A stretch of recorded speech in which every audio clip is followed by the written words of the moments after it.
Chair recognizes Mr. Donalds from Florida. Thank you, Mr. Chairman. Mayor Bowser, good to see you. Chief Conti, it's been a while. You haven't been back for 2 years or so. It's good to see you. Mr. Donahue, first time. Mr. Graves, bro, you need to do your job. Let's just be very clear. Obviously, you have a responsibility to the residents of the district in a myriad of ways. I think, my colleague talked about that and went in some heavy detail there. But if you're not going to do the job of actually standing behind Chief Conti and the work that his men and women do with the Metropolitan Police Department, then you're selling them down the river, and with them, the residents of D.C. And even the tourists that come to D.C. But, they're the ones that live here. They ride the bus, they get on the metro, they're going to school, they're going to work, and what everybody wants is just to be safe. And you're not holding up your end of the bargain. I've seen MPD all over D.C. They're out here every single day. They are here. This is conservative news. Let's get into some issues surrounding legislation and public safety. From the deserted streets of Washington, D.C. during the pandemic to the ongoing debate over firearm regulations like H.R. 8, we're tackling the tough questions others avoid. Remember how Washington, D.C. felt like a ghost town during the pandemic? Empty streets, no traffic, just silence. Very clear when they're on the scene. You're not doing your job. So I just find it to be disgusting, frankly. Just uphold the law, enforce the law. And that actually will make the job easier for the chief and for the mayor to do their jobs. Mayor Bowser, real quick, when the Oversight Committee was investigating January 6th, you were not here. I don't know what was going on, so no need to go down that road. But I really had a question about, you requested troops on you addressed National Guard troops on December 31, 2020. Is that correct? That sounds right, but I would want to confirm the dates. That's fine. Yep. That's fine. That's fine. Based upon any recollection that you have, what was the rationale for requesting National Guard troops? We wanted to make sure that our city blocks and the chief decided, we were in that transition week, so the chiefs decided that we wanted to create a traffic box around certain parts of our downtown.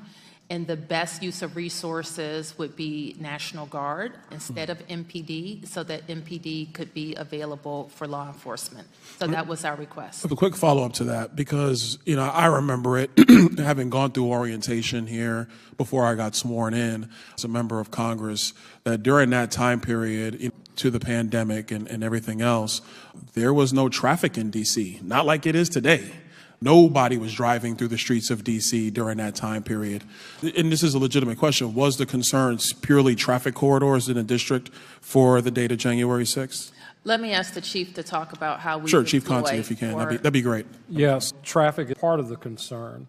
Certainly when we create traffic boxes and we're expecting a lot of people in our city, we don't want to mix people and cars. So creating that space where people who are expressing their First Amendment rights could peacefully be in the street or on the sidewalk or whatever, and not be hindered by cars and buses moving about. Well, Chief, I just want to reclaim my time. I'm a minute 28. That's no disrespect to what you're saying. And my coughing, no disrespect to either. No, so real quick, now, in a letter that was sent on January 5th, Mayor Bowser, you stated that the National Guard, that you were accepting the support, but you wanted them to be in an unarmed capacity. Is that correct? Or Chief Conti, can you corroborate that? Is that correct? Yes. Okay. All right. And thank you for that. It's some of the things that we just want to clarify. And I think here's the overarching point. And to be frank, honestly, Mayor Bowser, this really ain't got nothing to do with you. I think this is just a general point of what happened, when, and why. And I think, actually, last question for you. When your National Guard troops were, obviously, they were answered and you were given whatever you needed. Is that correct? We were given, I believe, some of what we requested. Okay. Were there any limits that came from the Secretary of the Army? Yes. Okay. Can anybody stipulate what that was? Yeah, a couple of things. So first of all, the limitation was we could not change their assignments without first receiving approval from the Secretary of the Army.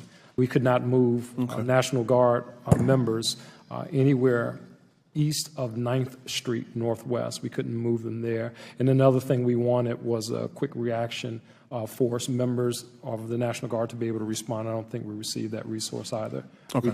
Yes, sir. All right. Last point I'll make, Mr. Chairman, and I know I'm slightly over my time. One thing that was clear in previous testimony in this committee, corroborated by this testimony today, is that, troops from National Guard were authorized by the president at the time, Donald Trump, on January 4. They were authorized. It was testified in this committee they were authorized. D.C. was able to take advantage of them in the capacity that he wanted to save for the couple of requests that you also wanted.